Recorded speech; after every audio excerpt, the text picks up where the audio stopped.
මම මේ බීජිං වල ප්‍රධාන දුම්රිය මධ්‍යස්ථානයට ඇතුල් වෙන්නේ නැහැ. ඒකට ඇතුල් වෙද්දී මේකේ වීඩියෝ එක කරන්න බෑ.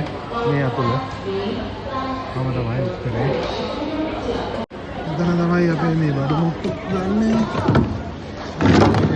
එතකොට මේකේ අර අතරින් එනකොට කරකෝ චෙක් කරලා තමයි බලන්නේ. මේ තමයි ඇතුළ. මේක දුම්රිය ඇතුලේ තමයි චෙක් කරන්න බැරි වගේ දැන් මේ තැන් වල චෙක් කරන්න පුළුවන්ද මොකද?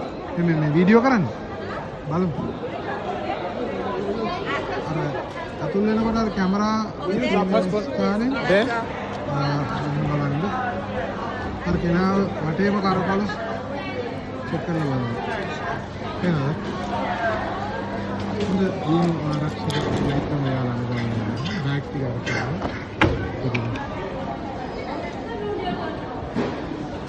මේ වගේ ඇතුල් වෙද්දී પાස්පෝර්ට් එක ඩෙන්ටිටි මේ වගේ දේවල් මොකද ටච් කරලා තමයි ඇතුල් වෙන්න තියෙන්නේ. මේ තමයි විශ්වාසය. මේ දිනු ආරක්ෂක ක්‍රමවේද ගොඩක් අවශ්‍යද ගන්න. ඒක අවස්ථාවයි.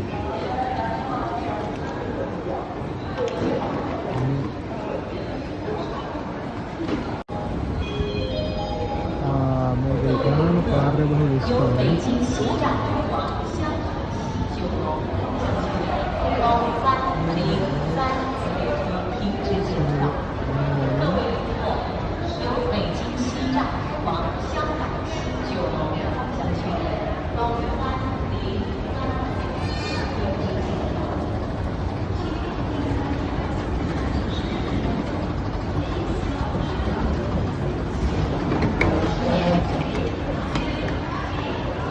තියෙන්නේ බීජිං වල ප්‍රධාන දුම්රිය නැවතුම් පොලේ දුම්රිය මධ්‍යස්ථානයේ ඇතුළ. ඉතින් මේ විදිහට තමයි අපි මේ කතා කරන්නේ. මේකේ යද්දී මේ අය ඉතින් විවිධ විදිහට මේවා අධීක්ෂණය කරන ආරක්ෂක විධික්‍රම අනුගමනය කරනවා. මේ හැමෝටම පහසුකම් දෙනවා. මොනවා කෙනෙක් කැම්බියුම් කරන දෙනවා. මේක ඉතින් විශාලත්වයේ අනුව ඉතාම විශාල විදිහට තියෙනවා. ඉතින් මොන අදාළ පහසුකම් නෙවෙයි. මේක මම හිතන්නේ ලෝකේ තියෙන විශාලම දුම්රිය මධ්‍යස්ථානවල එකක් වෙන්න පුළුවන්. හරියට දන්නේ නැහැ මම විස්තර. මම ඉදිරිපත් කරන කරුණු මගේ බාහිර නිරීක්ෂණ. ඒතර මේ වගේ නිර්වද්‍යභාවයේ එහෙමම කියන්න බෑ. මම ඉතින් අර නිරීක්ෂණයක් කරලා ඉදිරිපත් කරන්නේ. මම අර උදිමත්තු සොයලා බලලා කරුණු ගවේෂණය කරලා කරන ගවේෂණාත්මක දෙයක් නෙමෙයි කියලාත් මතක තියාගන්න වෙනවා.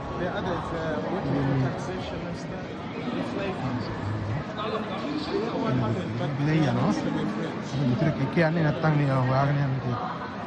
එහෙම අමාරුත් නෑ. හැබැයි මේ ඔක්කොම නොටිස් බෝඩ් වල ඔක්කොම තියෙනවා ඉතින් ඒක. මේ වගේ මේ වේටිං රූම් තියෙනවා. ඒතර මේ වේටිං රූම් එකේ අපි ඉන්නයි තියෙන්නේ. වේටිං රූම් කියලා කියන්නේ මේ ටිකලාක් ඉන්න තියෙන්නේ. අද මේ ඒවා පොඩි කාමර නෙමෙයි. අර මේ ප්‍රමාණය හැටියට රටේ හැටියට තමන්ට අදාළ දුම්රිය එනකන් ඒ අදාළ කටයුතු වලට රැඳී ඉන්න ස්ථාන. ඒතර මේක තමයි මේ අදාළ කියන වේටිං රූම් එක. මෙතන ඉතින් අදාළ පහසුකම් තියෙනවා. ඉන්නයි තියෙන්නේ. කාරණා.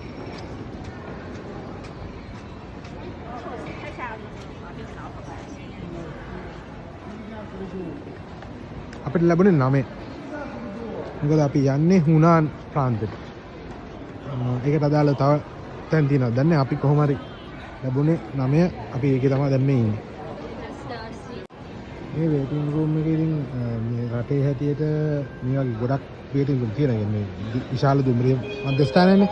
ඒකද ඉතින් ඒකේ පහසුකම් ඒවා මේකේ ප්‍රමාණය ජනගහන ඒවා එක ඒවා අනුව තියෙනවා. නැත්නම් ආකෘතික වශයෙන් ගත්තාම මූලික සැකස්ම ඉතින් එක වගේ තමයි. ඒ අදාළ මූලික පහසුකම් තියෙනවා. ඉතාලම හොඳ මට්ටමින් නඩත්තු වෙනවා. එහෙම තමයි ඉතින් එහෙම. නැතෝ මේවා පවත්වා යන්නත් බෑ ඒක. මේ දැන් මේ දුම්රියට ඇතුල් වෙන්න කලින් අපි පොලිමක ඉන්න උනා. මේ පොලිමට ඇවිල්ලා දැන් මෙතනදී මේ අපේ પાස්පෝර්ට් එහෙම අරන් මේ ස්කෑන් කරලා තමයි ගන්නෙ.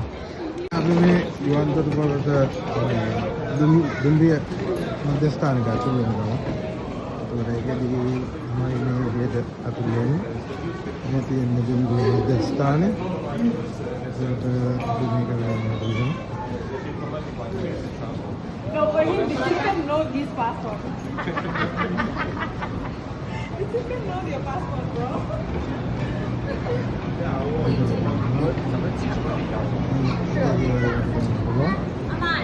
මම පාවිච්චි කරන්නේ යන්නේ පඩිපෙළ. දැන් දුම්රිය යන්නේ. දුම්රිය තුලදී මට මතක හැටියට ඉස්සර මේ නිකන් පාවිච්චි කරන්න බෑ. ඒයි ඉතින් මම ගන්නවා.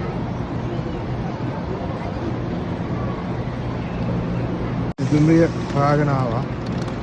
එන්න දැන් දුම්රිය මොහොතක් නතර වෙලා තියෙනවා.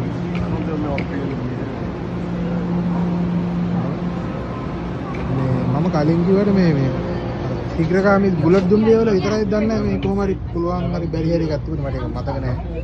මගේ වචන සමහර ඒවත් වැරදි වෙන්න පුළුවන් මේ දුම්රිය හා සම්බන්ධයෙන් පාවිච්චි කරගන්න. ඒකට මේ විදිහට යන්නයි තියෙන්නේ. දුම්රිය ඇතුලේ මේ තියෙන්නේ බීජිං ඉඳන් හුනාන් දක්වා යන දුම්රිය සමහර තැන් විතරක් මම පොඩි වීඩියෝ එකක් දානවා. ඒක දාලා ඒක විදිහට පේනවා. පොඩි කොටසක් දාන්න සමහර දේ සිද්ධ වෙනවා. මේක ලස්සන බැරි ඉස්සරහට තියෙන්නට කොටස මොකක්ද දරුවා. අරම ඉතින් පොඩි පොඩි වීඩියෝ කොටස් වෙනවා.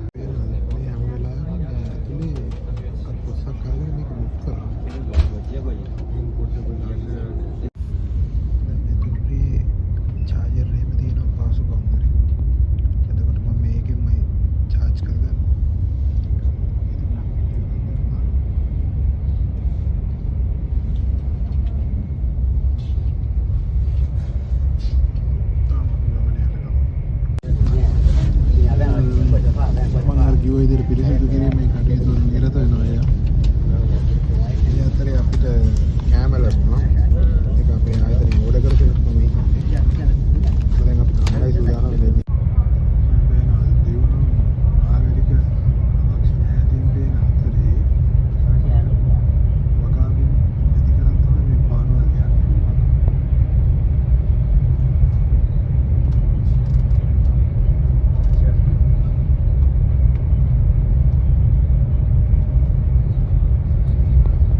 beautiful right?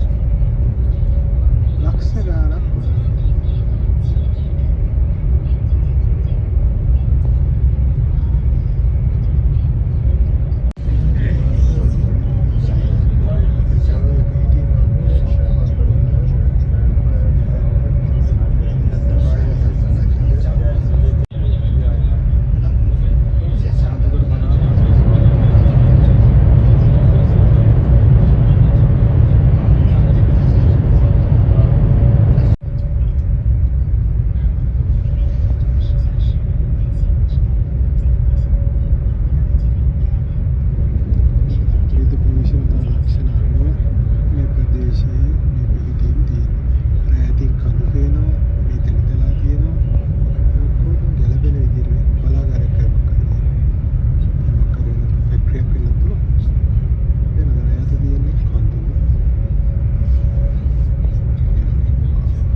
Allora ini විවෘත වෙන්නේ ස්වයංක්‍රීය දොරවල්.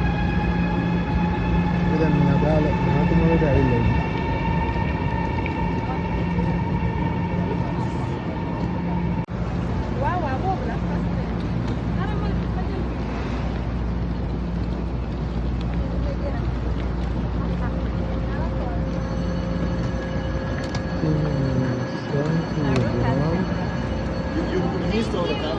ස්වයංක්‍රීය දොරවල්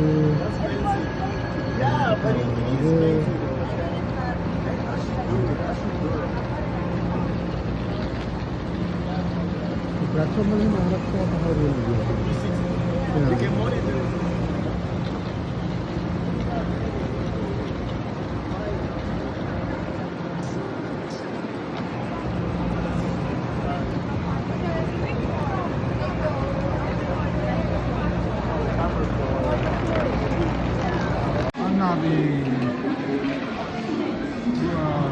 දුම්රිය කොටුපලෙන් එළියට ආවා. මේ දාල වාහනයකින් අපේ නවාතැන බලා ගමන් කරන්න සූදානම් වෙන්නේ. දාල කොටුපලෙන් එළියට ආවිල්ලා අපි ඉන්නේ.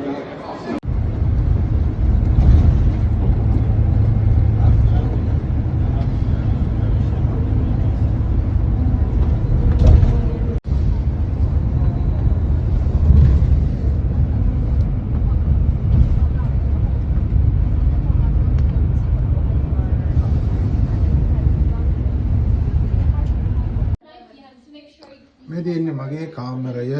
මේ තියෙන්නේ මගේ කාමරය.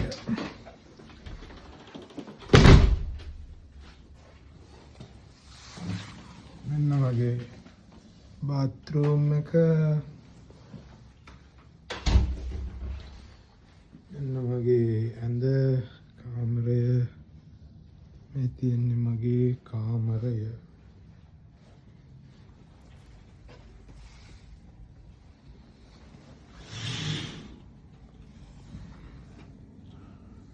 එදින මගේ view එක මගේ කාමරය.